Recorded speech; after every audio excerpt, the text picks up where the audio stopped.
आप सभी को ब्रिज बिहारी श्रीवास्तव एक शिक्षक का सुप्रभात। आज बहुत दिनों के बाद मैं अपना वीडियो आप लोगों के पास भेजने की कोशिश कर रहा हूं। कुछ व्यस्तता के कारण मैं अपना वीडियो नहीं बना पाया था।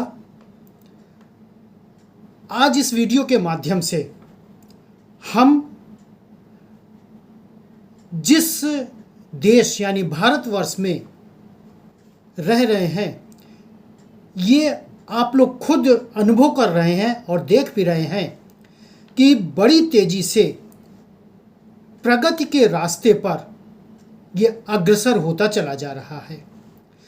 जैसा कि मैंने पिछले वीडियो में आप लोगों से निवेदन किया था और बताया भी था कि हमारा ये भारतवर्ष एक कुशल और सक्षम नेतृत्व में विश्व की चौथी बड़ी अर्थव्यवस्था के एकदम कगार पर पहुंच चुका है।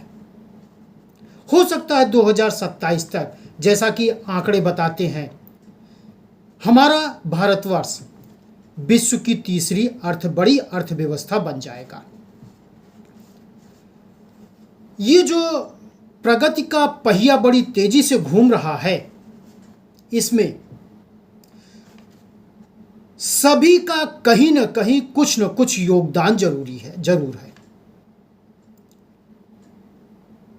हमारे देश की जो जनसंख्या है वो भी बहुत बड़ी जनसंख्या है। अगर इतने बड़े वर्कफोर्स को, मैन पावर को एक सही रास्ते पर लगा दिया जाए तो शायद प्रगति का पहिया बड़ी तेजी से घूमना शुरू कर देगा, और यही हमारे भारतवर्ष में आज हो रहा है। अगर हम ये अपने स्वतंत्रता के समय से आज की तुलना करें, सिर्फ एक एक स्टेप पर हम आज आपको बताने की कोशिश करेंगे।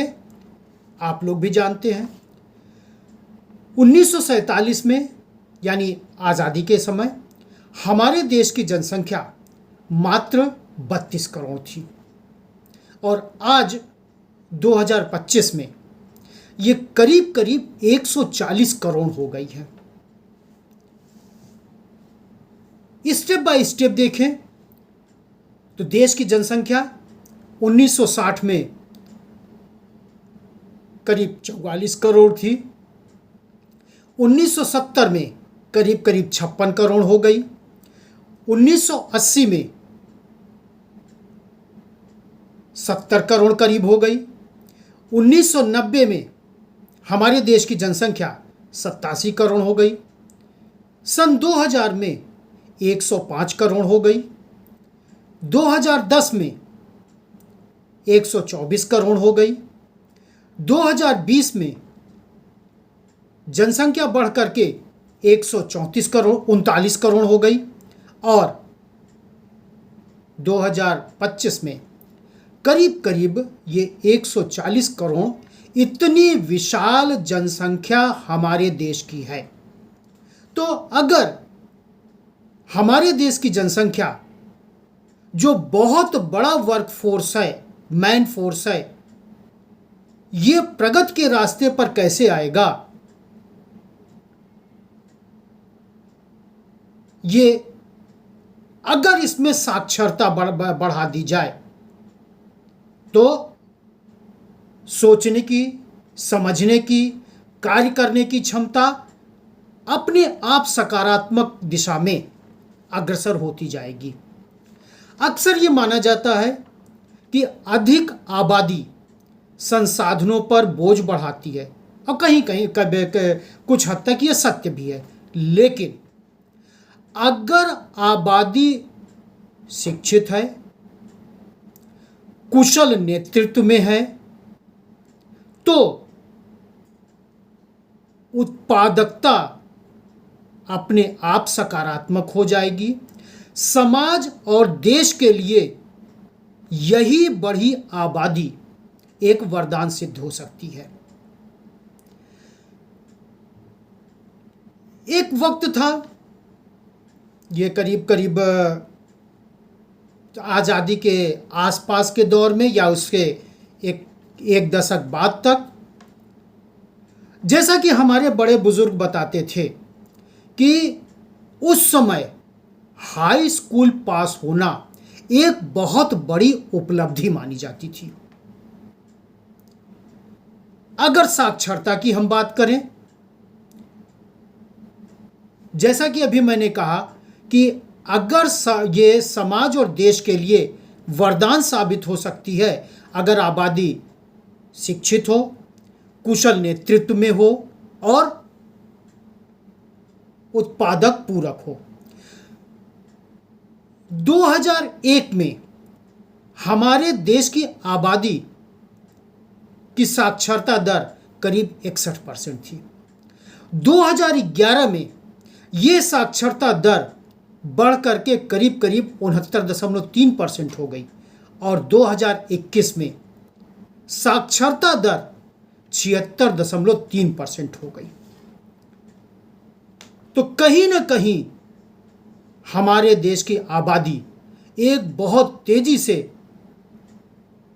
शिक्षा की दिशा में आगे बढ़ रही है और ये उन्नति हमारे देश के जनसंख्या को की औसत आय को भी बढ़ाती है।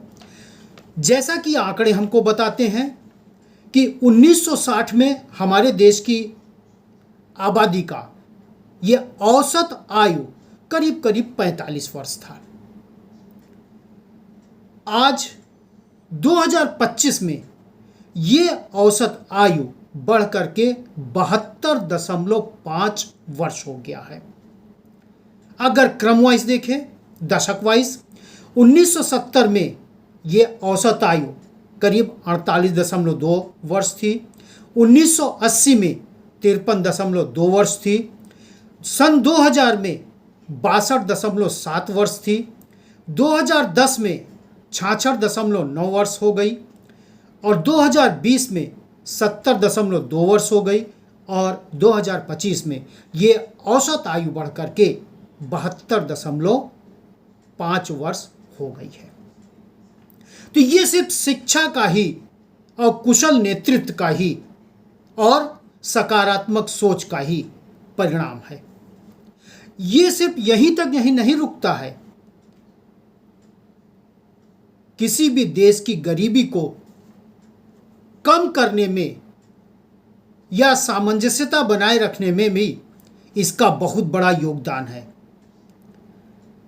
जैसा कि 1977 से और 2021 तक के बीच में अगर हम तुलनात्मक अध्ययन करें तो 1977 में गरीबी करीब करीब 63% थी और आज करीब 2021 का डाटा हमको बताता है कि गरीबी घट करके करीब 12% हो गई है।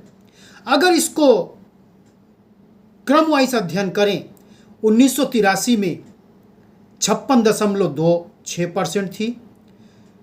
1987 में गरीबी करीब 50.5% थी। 1993 में गरीबी 47.64% थी। 2004 में करीब 40% गरीबी थी। 2009 में करीब करीब 33% गरीबी थी। 2011 में 22.5% गरीबी थी।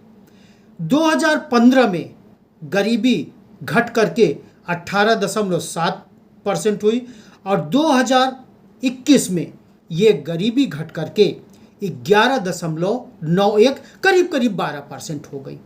तो ये किसका कमाल है? ये सकारात्मक सोच, शिक्षा, कुशल नेतृत्व का ही परिणाम है।